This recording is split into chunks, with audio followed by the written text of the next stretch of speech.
بسم اللہ الرحمن الرحیم۔ السلام علیکم محترم خواتین و حضرات، میں ہوں روہیل خان اور آپ دیکھ رہے ہیں روہیل وائس چینل۔ محترم خواتین و حضرات، آج بات کرتے ہیں میڈیا پروگرامز کی۔ رسول پاک صلی اللہ علیہ وآلہ وسلم کا ارشاد پاک ہے کہ لوگوں پر ایک زمانہ ایسا آئے گا کہ ہر طرف دھوکہ ہی دھوکہ ہوگا، سچے کو جھوٹا اور جھوٹے کو سچا بنا کر پیش کیا جائے گا، خیانت کرنے والے کو امانت دار اور امانت دار کو خائن قرار دیا جائے گا اور روبیزہ خوب بولے گا۔ لوگوں نے عرض کیا، یا رسول اللہ صلی اللہ علیہ وآلہ وسلم، روبیزہ کون؟ فرمایا، عوام الناس کے اہم معاملات میں بولنے والے نااہل اور فضول لوگ۔ محترم دوستو، میڈیا پر ٹاک شوز مت دیکھا کریں۔ یہ سارا دن بات کو گھما پھرا کے آپ کے دماغ کو کسی ایک طرف موڑنے کی دجالی کوشش کرتے ہیں۔ سوائے چند ایمانداروں کے پورا میڈیا بشمول اینکر پرسنز سب کرپٹ، جاہل اور دین اسلام سے لا علم ہوتے ہیں۔ ان کا واحد مقصد پیسہ بنانا ہوتا ہے۔ زیادہ پیسہ ملنے کی صورت میں ایک چینل سے دوسرے چینل پر چلے جاتے ہیں۔ کسی کو بے عزت کرنا ہو، کسی کو مفت مشہور کروانا ہو، سب کام میڈیا مالکان پیسے لے کر ہر وقت کرنے کو تیار ہیں۔ میڈیا کو پروپیگنڈے کی ماں کہا جائے تو غلط نہیں ہوگا۔ سچے کو جھوٹا اور جھوٹے کو سچا بنا کر پیش کرنے والا یہی میڈیا ہے۔ خیانت کرنے والے کو امانت دار اور امانت دار کو خائن قرار دینے والا بھی یہی میڈیا ہے۔ رسول اللہ صلی اللہ علیہ وآلہ وسلم نے میڈیا کو روبیزہ کے نام سے پکار کر میڈیا کی اصلیت سے ہم کو 1400 سال پہلے ہی آگاہ کر دیا تھا۔ قارئین حضرات، اگر آپ غور کریں تو آپ کو معلوم ہوگا کہ میڈیا پر بیٹھے معیشت پر بات کرنے والے اینکرز کو معیشت کے الف بے تک کی خبر نہیں ہوتی۔ سیکیورٹی معاملات پر بات کرنے والوں کو پتہ ہی نہیں ہوتا کہ بین الاقوامی ایجنسیاں کام کیسے کرتی ہیں۔ مذہبی پروگرامز عامر لیاقت جیسے جعلی ڈگری ہولڈر اور وینا ملک جیسے ناچ گانے والی عورتیں کرتی ہیں۔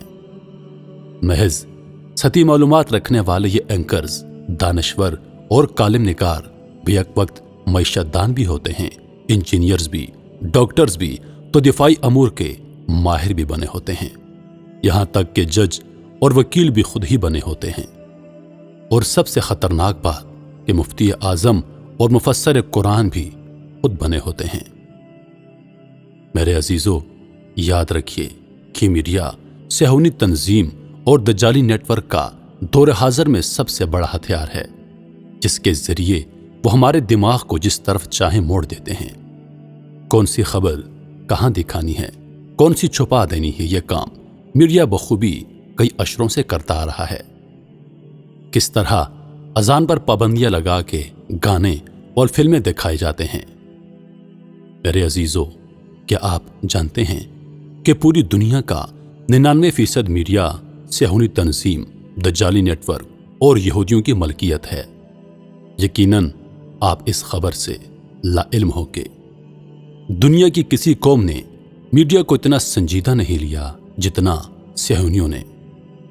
یہودیوں نے میڈیا پر بھاری سرمایہ کاری کی، کئی عشروں تک میڈیا پر پیسہ پھینکتے رہے، اپنے میڈیا ہاؤسز بناتے رہے، جبکہ اس دوران دوسری کسی قوم نے میڈیا کی اہمیت پر توجہ ہی نہیں دی۔ دجالی نیٹ ورک کے کئی لوگ اس بات کا اعتراف کر چکے ہیں کہ میڈیا نے انہیں بے پناہ طاقت دی ہے۔ وہ جب چاہیں پردے کے پیچھے رہ کر کوئی بھی خبر پوری دنیا میں پھیلا کر ہیجان، افراتفری اور شورش پھیلا سکتے ہیں۔ جب چاہیں پوری دنیا کے میڈیا کے ذریعے ایک ہی جھوٹ بات کو بار بار دکھا کر عوام کو مجبور کر سکتے ہیں کہ عوام اس بات کو سچ مان لے۔ میرے بھائیو، یہ میڈیا محض خبریں سنانے کے لیے نہیں بنایا گیا، بلکہ یہ ہمارے دماغوں کو کنٹرول کرنے کے لیے بنایا گیا ہے۔ میڈیا کے ذریعے عوام اور خصوصاً عورتوں اور بچوں کی برین واشنگ کی جاتی ہے۔ عورتیں اور بچے میڈیا پر دکھائے جانے والی ہر بات کو بالکل سچ سمجھ لیتے ہیں۔ بچوں کو کارٹونز کے ذریعے تو عورتوں کو ڈراموں کے ذریعے لبرل، بغیرت اور آزاد خیال بنانے پر کام کیا جاتا ہے، جس کی حالیہ مثال آپ پچھلے دنوں اسلام آباد میں دیکھ چکے ہیں۔ باقی مرد حضرات بھی 15 گھنٹے اسی میڈیا ٹاک شوز اور خبریں دیکھنے میں گزار دیتے ہیں۔ میڈیا آج کے دور کا جدید معلوماتی ہتھیار ہے، جس سے صہیونی جب چاہیں استعمال کر سکتے ہیں، کیونکہ میڈیا چاہے الیکٹرانک میڈیا ہو، پرنٹ میڈیا ہو یا پھر سوشل میڈیا، کل ملا کے 99% کے مالک یہی یہودی لوگ ہیں۔ مسلمانوں نے ہر شعبے کی طرح اس شعبے پر بھی بالکل توجہ نہیں دی، اس لیے آج ہم ہر چیز انہی صہیونیوں کی استعمال کرتے ہیں، یہاں تک کہ یہودیوں کو گالیاں دینے کے لیے بھی ہمیں ان کی ایجاد کردہ چیزیں استعمال کرنا پڑتی ہیں۔